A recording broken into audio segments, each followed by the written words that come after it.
You're in a conversation. Things are going okay. And then it happens.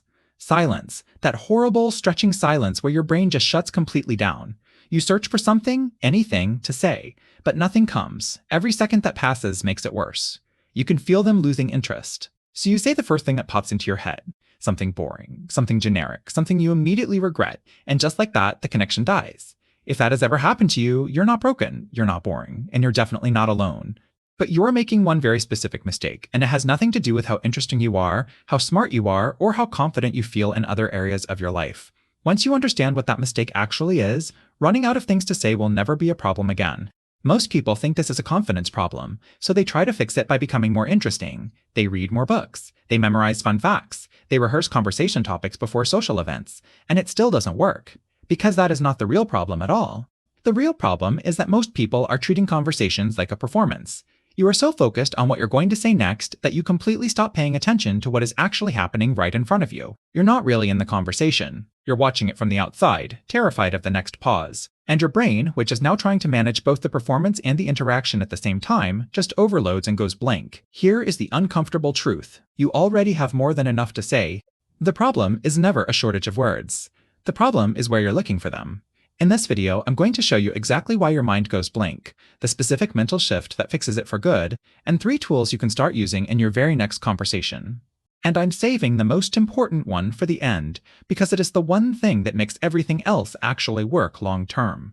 Stay with me, because by the time this video is done, you will never look at a conversation the same way again. Quick thing, if this is already making sense to you, hit that like button and subscribe for more content like this every single week. And drop a comment below telling me the one situation where you run out of things to say the most. A first date, a work event, meeting someone new. Tell me. I read every single comment. Now, the first tool. The number one reason people run out of things to say is that they are trying to perform instead of connect. Every pause feels like a test. Every sentence feels like it needs to be clever, funny, or impressive. And that pressure, that invisible weight, is exactly what shuts your brain down. Here is what actually works. Replace the question, what should I say next, with the question, what do I genuinely want to know about this person? That one shift changes everything. When you're genuinely curious about someone, questions come naturally. Follow-ups come naturally. The conversation moves on its own. Because you're no longer managing a performance. You're having a real interaction. Try this the next time you're talking to someone. After they tell you anything at all, ask yourself one question before you respond. What is the one thing I actually want to know more about here? Not the polite follow-up, the real one, the one you're actually curious about. Then ask that. Watch how much more naturally the conversation breathes when your only goal is to understand the person in front of you. The second tool is what I call the thread method, and this one alone will change the way you listen forever. Every single thing a person says contains multiple conversation threads. Most people only grab one, usually the most obvious one, and when that thread runs out, they panic. But every sentence has at least 3 threads hiding inside it. Here is an example. Someone says, I just got back from a work trip to Tokyo. Most people respond with, oh nice, how was it? One thread, and the moment they answer that question, you're stuck again. But look at what was actually in that sentence. There is the trip itself. There is Tokyo as a city. There's the fact that it was for work. So what do they actually do? How often do they travel? Did they love it or hate it? Was it the first time? Do they want to go back? That one sentence had at least 6 threads inside it. The secret is to notice several of them before you respond. Choose the one you're most genuinely curious about. And when that thread starts to thin out, you do not panic. You simply reach for another thread that was already there from the very beginning. You never have to scramble again. The third tool is the simplest one, and most people dismiss it because it sounds too easy, but it works every single time. When you do not know what to say what you're actually noticing, not something rehearsed, not something impressive, just something honest and real. You're at a coffee shop and someone is holding a book you've never seen before. Say that cover got my attention. Is it actually good? You're at a work event and someone makes a point that genuinely surprises you. Tell them that.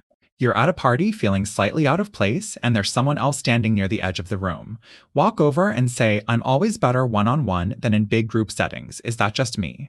That last one is powerful in a way that most people don't expect. It's vulnerable. It's specific. And vulnerability is the single fastest shortcut to real connection. When you share something honest and slightly imperfect about yourself, people don't pull away. They relax. Because now they know they're allowed to be imperfect too. The walls come down. And the real conversation starts. Now here is the one I saved for last, the one that makes everything else actually stick, not just for one conversation, but permanently.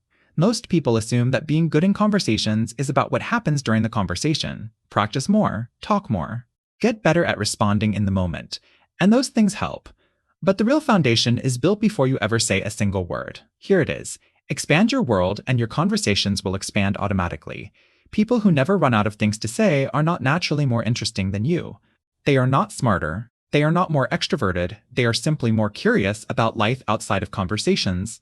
They try new things. They notice things. They ask questions, not just to people, but to the world around them. And because they're constantly taking in new experiences, new perspectives, and new ideas, they always have something real to bring to a conversation. You don't need to become a different person. You don't need to travel the world or become an expert in 20 subjects. You just need to stay curious. Watch something you would normally skip. Try the thing you've been putting off. Strike up a conversation with someone completely different from you.